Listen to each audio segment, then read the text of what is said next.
I'm Laurie Morrison. I write contemporary middle grade novels, and I have a confession.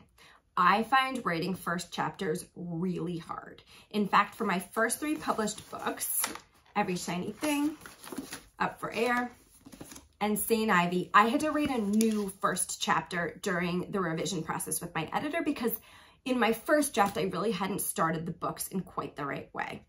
I'm going to give you a behind the scenes look at the process of writing and then revising the beginning of my book, Up for Air. And I hope that this example gives you a sense of what are some things to think about as you figure out the best way to start any kind of story or novel that you're writing.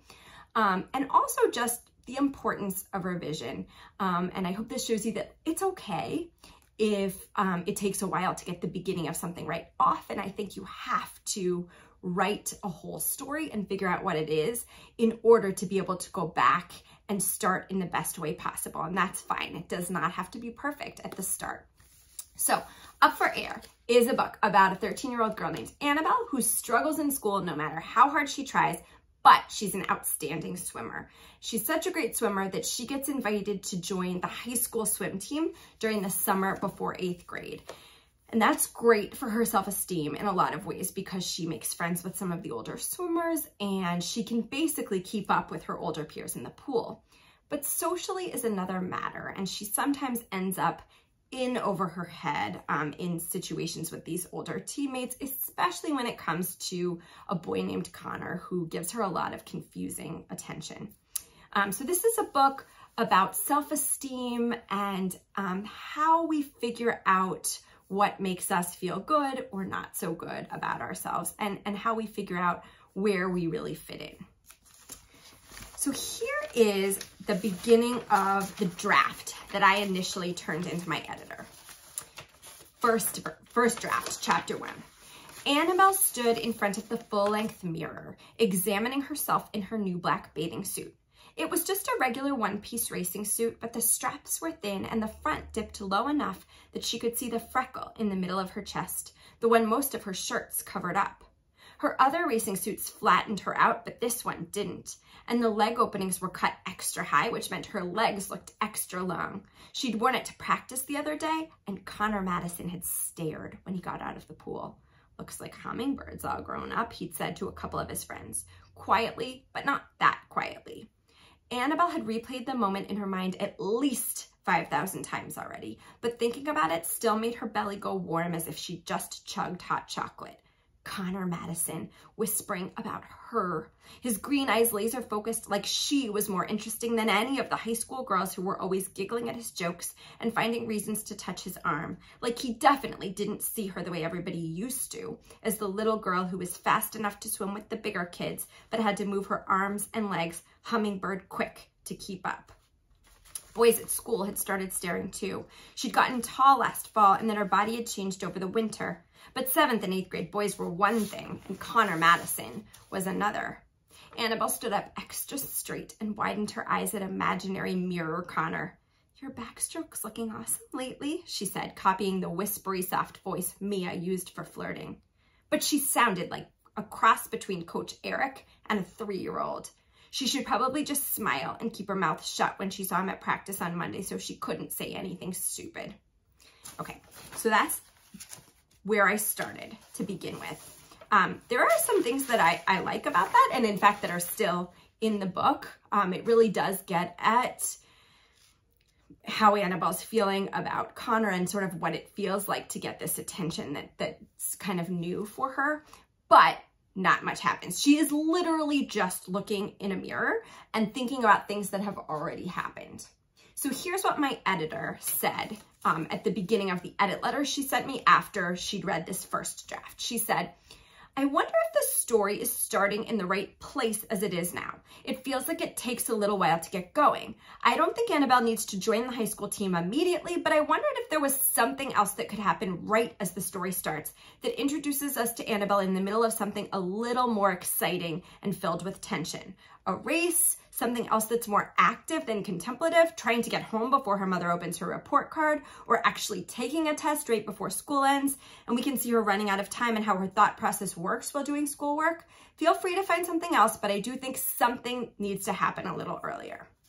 So I thought that Maggie, my editor, was absolutely right. And what I decided to do in chapter 1 was to sort of take 2 of those suggestions she gave me, to start with Annabelle taking the very last exam at the end of at the end of 7th grade, so that we can see what that's like for her to be in that school setting. And then after her mom picks her up, she takes her to the pool, and then we see Annabelle in the pool in chapter 1 of the finished version. And all that stuff I liked about Connor Madison gets in there in chapter 2 now, but in a more active way. So instead of her just remembering Connor saying something, we see that in an actual scene in real time, which works a lot better.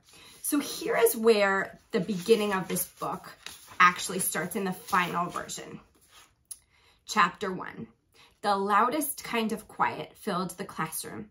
Pens scratched paper, erasers squeaked, and desk legs groaned as the clock on the wall tick, tick, ticked. Faster and faster, it seemed, even though Annabelle knew that was impossible. She was almost out of time. And the thing was, she got extra time. She and the 4 other 7th graders with learning accommodations got 45 minutes longer than the rest of the kids, who'd already pushed in their chairs and turned in their exam booklets and burst into the hallways to celebrate the start of summer.